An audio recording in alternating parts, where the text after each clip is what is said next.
प्यारे बच्चों, पहला वीडियो आपने देखा, सुना। उस वीडियो में आप लोग कवि हरिवंश राय बच्चन और उनकी कविता आत्म परिचय से परिचित हुए। उस कविता को पढ़ते समय मैंने आपको एक टास्क दिया था कि कविता पढ़ते समय आप एक एक शब्द पर जोर दीजिएगा। शायद आप दिए भी होंगे। तो आपने क्या देखा? आपने देखा होगा बच्चों कि इस कविता में स्वयं को जानने के लिए कवि प्रेरित करता है, क्योंकि व्यक्ति स्वयं को कभी भी आकलन नहीं कर पाता। और इस कविता का उद्देश्य भी यही है कि स्वयं को जानना दुनिया को जानने से बड़ा कठिन है, इसलिए स्वयं को पहचानिए। इस कविता में सेल्फ डेवलपमेंट की बातें अधिक होगी, क्योंकि व्यक्तित्व का विकास व्यक्ति खुद करता है। और जो व्यक्ति अपने व्यक्तित्व का विकास यानी अपनी पर्सनैलिटी का डेवलपमेंट कर लेता है, वह व्यक्ति संसार में योग्य होता है। और इस अपने आप को योग्य बनाने के लिए आपको इस कविता के माध्यम से स्वयं को पहचानना है और स्वयं को आगे बढ़ाना है। तो हम लोग इस कविता की एक एक पंक्ति के भाव को जानेंगे, समझेंगे। हम लोग अपने अनुसार से जानेंगे। आप खुद इसका अनुभव करेंगे कि क्या यह हमारे जीवन में भी है। तो जब हम स्व अनुभूति के साथ इस कविता के भाव को समझने की कोशिश करेंगे तो यह कविता सार्थक होगी और आपको जीवन में आगे बढ़ाएगी। तो चलिए हम लोग इस कविता को अध्ययन करते हैं। चलिए हम लोग पहला छंद पढ़ते हैं। कवि लिखते हैं कि मैं जग जीवन का भार लिए फिरता हूं, यानी मैं अपने जीवन में संसार के दायित्व को लेकर के चलता हूं। संसार में गृहस्थ जीवन का जो दायित्व है उसे मैं लेकर के आगे बढ़ता हूं। और यह दायित्व तो मेरा दुख से भरा हुआ दायित्व है। अभी यह जीवन जो है हमारा पूरी तरह से सुखमय नहीं हुआ है, लेकिन मैं इस संसार के दायित्व को लेकर के आगे बढ़ रहा हूं, क्योंकि फिर भी जीवन में प्यार दिए फिरता हूं। क्योंकि मैं अपनी जिंदगी से प्यार करता हूं, अपनी जिंदगी से प्रेम करता हूं, क्योंकि मेरे जिंदगी में एक बार वह प्रेम आया था जो प्रेम स्पर्श किया, कर दिया किसी ने झंकृत जिनको छूकर। जो एक बार आया, मुझे स्पर्श किया, छू करके चला गया, मुझे झंकृत कर दिया, मुझे झकझोर भी दिया, मुझे प्यार भी किया, मुझे स्पर्श भी किया, लेकिन कुछ दिनों के बाद वो मुझे छोड़ करके चला गया। तो कहते हैं कि वह कौन है जो छू करके चला गया। हम भी आज भी इस पर प्रश्न करते हैं। हम सभी विद्वान साथी जब बैठते हैं तो सुनते हैं कि वो किसने उनको छुआ, वह छुअन, वह स्पर्श कौन है। बहुत लोग भिन्न भिन्न प्रकार की व्याख्या करते हैं, लेकिन जहां तक मैं समझता हूं कि वह आने वाली उनकी पहली पत्नी थी श्यामा, जो कुछ ही दिन के लिए उनके जीवन में आई और कुछ दिन रह करके उनको छू करके उनको स्पर्श करके चली गई। तो उसी का प्रेम, श्यामा का ही प्रेम कवि को जीवन जीने सिखाया। आरसी प्रसाद सिंह भी एक जगह लिखे हैं कि यह जीवन क्या है, निर्झर है, मस्ती ही इसका पानी है, सुख दुख के दोनों तीरों में चल रहा राह मनमानी है। सुख और दुख दोनों जीवन में आता है। तो इसलिए कवि अगली पंक्ति में लिख देता है कि कर दिया किसी ने झंकृत जिनको छूकर, मैं सांसों के दो तार लिए फिरता हूं। सांस को लेना और छोड़ना। कवि कहता है कि सांसों के जो तार है ना, आना जाना जो लगा हुआ है, इसमें मैं सुख और दुख दोनों को साथ लेकर के चलता हूं। मैं सांसों के दो तार लिए फिरता हूं, यानी वह सांस के जो तार हैं, सुख और दुख दोनों के तार हैं। इसलिए मैं संसार में अपना जीवन दायित्व के साथ जीता हूं, अपने बोझ के साथ जीता हूं। उस बोझ को मैं कभी बोझ नहीं होने देता हूं। इसलिए प्यारे बच्चों, हमें भी संसार में जो कुछ भी संसार से जो हमें प्राप्त हो उसे सहर्ष स्वीकार करना चाहिए और सुख और दुख दोनों में हमें आगे बढ़ते रहना चाहिए। की जो पंक्ति है प्यारे बच्चों, वह है कि मैं स्नेह सुरा का पान किया करता हूं। मैं स्नेह यानी प्रेम, सुरा यानी मदिरा, शराब, कहते हैं कि मैं स्नेह सुरा का, मैं प्रेम रूपी मदिरा का पान करता हूँ, क्योंकि मेरे जीवन में जो प्रेम प्राप्त हुआ था वह प्रेम मुझे हमेशा के लिए मस्त कर दिया। इसलिए कभी कहता है कि मैं अपने जीवन से प्रेम करता हूँ और जीवन में जो कुछ भी प्राप्त किया वह मैं अपने लिए प्राप्त किया। इसलिए कहता है कभी कि मैं कभी न जग का ध्यान किया करता हूँ। संसार में क्या हो रहा है, कौन मेरे लिए कुछ कर रहा है, नहीं कर रहा है, संस्कार के लोग क्या कर रहे हैं, कुछ भी मैं ध्यान नहीं देता। मैं अपने से प्रेम करता हूं और उसी प्रेम के मदिरा में डूब करके मस्ती से अपना जीवन जीता हूं।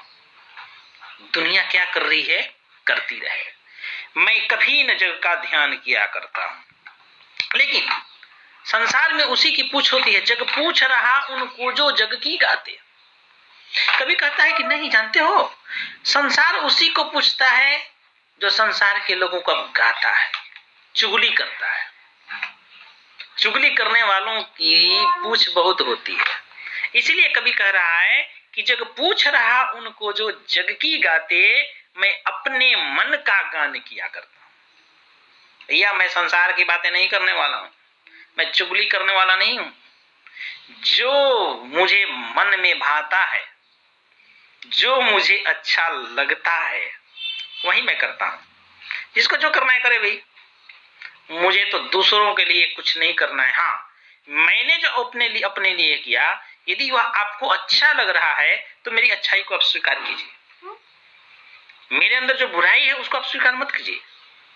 इसलिए कभी कहता है कि जग पूछ रहा उनको जो जग की गाते, मैं अपने मन का गान किया करता हूं। मैं दूसरे को गाता नहीं हूं, दूसरे को चुगली नहीं करता हूं, मेरे मन में जो आता है मैं वही करता हूं। जो अच्छा बुरा सबका निर्णय मैं खुद करता हूं। इसलिए बच्चों, इन पंक्तियों के माध्यम से हमें यह जानना चाहिए कि हमें स्व निर्णय लेने की क्षमता होनी चाहिए। क्या अच्छा है, क्या बुरा है, इसका निर्णय हमें खुद करना है और अच्छाई को स्वीकार करना है।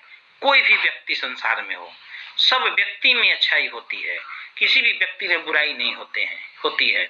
तो हमेशा ध्यान रखना, हर व्यक्ति के अंदर की अच्छाइयों को स्वयं ग्रहण कर लेना चाहिए, हो सके तो उसका अनुपालन करना चाहिए। हम देखते हैं अगले छंद में कवि अपने निजी उद्गार भाव को व्यक्त किया है। कहते हैं कवि कि मैं निज उर के उद्गार लिए फिरता हूं। मैं निज यानी स्वयं, उर मतलब हृदय और उद्गार मतलब भाव। मैं स्वयं के हृदय में उत्पन्न होने वाले भावों को लेकर के जिंदगी जीता हूं। और यही नहीं, मैं निज उर के उपहार लिए फिरता हूं और स्वयं के हृदय में उत्पन्न होने वाले भावों से प्राप्त उपहार यानी प्राइज, जो हृदय के उद्गार से उत्पन्न भाव होता है बच्चों, उसका जो उपहार होता है ना, बहुत ही अनमोल होता है, उसका कोई मूल्य नहीं होता है, क्योंकि उसमें आपको आत्मसंतुष्टि होती है, आपको आत्मसंतुष्टि मिलती है। फिर लिखता है कभी कि जब मैं अपने हृदय के अंदर उत्पन्न होने वाले प्यार से उत्पन्न भाव को उपहार के रूप में स्वीकार करके संसार के बीच जाता हूं, तो उनको क्या लगता है कि है यह अपूर्ण संसार न मुझको भाता, यह संसार मुझे अधूरा लगता है, क्योंकि उस संसार में प्रेम है ही नहीं, इस संसार में प्रेम है ही नहीं। तो कहते हैं कि है यह अपूर्ण संसार न मुझको भाता, मैं स्वप्नों का संसार लिए फिरता हूं। यह संसार मुझे अच्छा नहीं लगता है। जिस संसार में प्रेम नहीं हो, सच में देख लो आजकल प्रेम का कितना अभाव है, सब एक दूसरे से जलते हैं। मनुष्य आज एक दूसरे की प्रगति को देख करके इस तरह से अपना मुंह बना करके बैठता है कि लगता है कि सारी विपत्ति उसी के माथे पर आ गई है। तो कवि कहता है कि अभी भी इस संसार में प्रेम का अभाव है, प्रेम करना सीखिए। यह संसार तभी पूर्ण होगा जब हम प्रेम से एक दूसरों के साथ जीना सीखेंगे।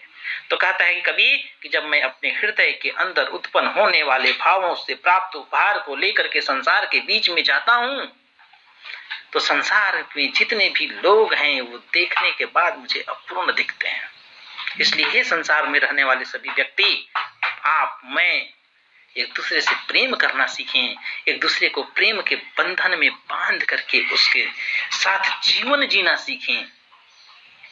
तब हमारा जीवन सफल होगा। इसलिए कवि कहता है कि मैं स्वप्नों का संसार लिए फिरता हूं। मैं हमेशा सोचता हूं, मेरा यही स्वप्न होता है कि वह संसार कब प्रेम से परिपूर्ण होगा और प्रेम से जीना सीखेगा। यही मेरा स्वप्न है। ऐसा स्वप्न लेकर के मैं हमेशा जीते रहता हूं। अगले छंद को हम देखते हैं। इस छंद में कवि अपने हृदय में उत्पन्न होने वाले भाव को किस प्रकार से व्यक्त करते हैं। लिखते हैं क्या कि मैं जला हृदय में अग्नि दहा करता हूं। मैं अपने हृदय में हमेशा प्रेम की अग्नि जलाए फिरता हूं और उस प्रेम की अग्नि को हमेशा चलाते हुए उससे उत्पन्न सुख और दुख को साथ लेकर के चलता हूं।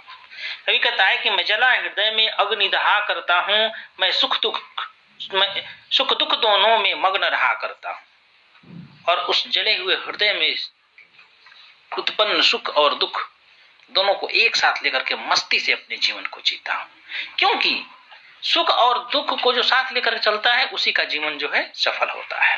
लिखता है कवि कि जग भव सागर तरने को नाव बनावे। जग यानी संसार, संसार के लोग भव सागर यानी संसारिक सागर को, संसार रूपी सागर को पार करने के लिए भिन्न भिन्न प्रकार की सुख सुविधाओं को जोड़ते हैं, सुख सुविधाओं को प्राप्त करते हैं कि संसारिक भव सागर को हम पार करने के लिए उस सुख सुविधाओं का उपयोग करें।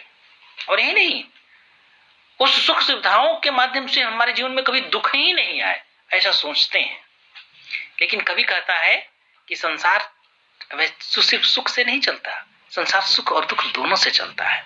फिर उसी कवि को कहते हैं कि जिसको जो करना है करे उपाय, हमको कुछ नहीं उपाय करना है। क्योंकि मैं भव मंजो में, मंजो मतलब लहर, भव यानी संसार, मैं संसार की जो दोनों लहर है, संसार रूपी सागर में उत्पन्न लहर सुख और दुख, उन दोनों लहरों को साथ में लेकर के मैं मस्ती से अपना जीवन जीता हूं। मुझे भाव सागर को तरने के लिए सुख सुविधाओं रूपी नाव को बनाने की जरूरत नहीं है।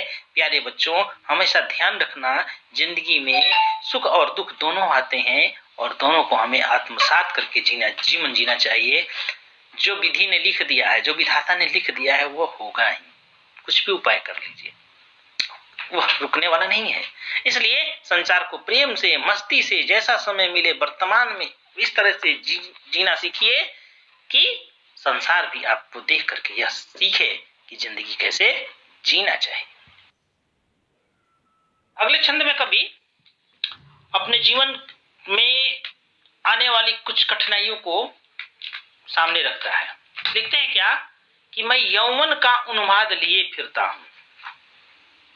यौवन यानी जवानी, उन्माद मतलब पागलपन। कहते हैं कि मैं अपने यौवन के उन्माद को, अपनी जवानी के जो पागलपन है उसको लेकर के मैं जिंदगी जी रहा हूं। क्योंकि यौवन में ही इस तरह से घटनाएं घटी हमारे साथ कि मुझे अपने आप को काबू करने के लिए आत्मचिंतन करना पड़ा। और लिखता है कवि कि उन्मादों में अवसाद लिए फिरता हूं और उसी पागलपन में, जीवन के पागलपन में अवसाद यानी निराशा लेकर के मैं साथ चलता हूं।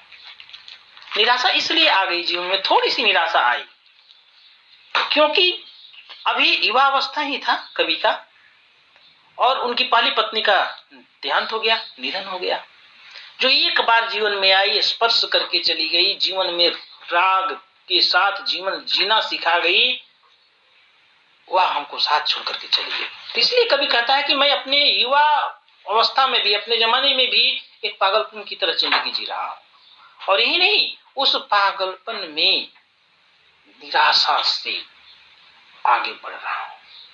लेकिन उस निराशा से भरे हुए जीवन में भी मैं कभी भी विचलित नहीं हुआ। और कभी लिखता है क्या कि जो मुझको बाहर हंसा रुलाती भीतर।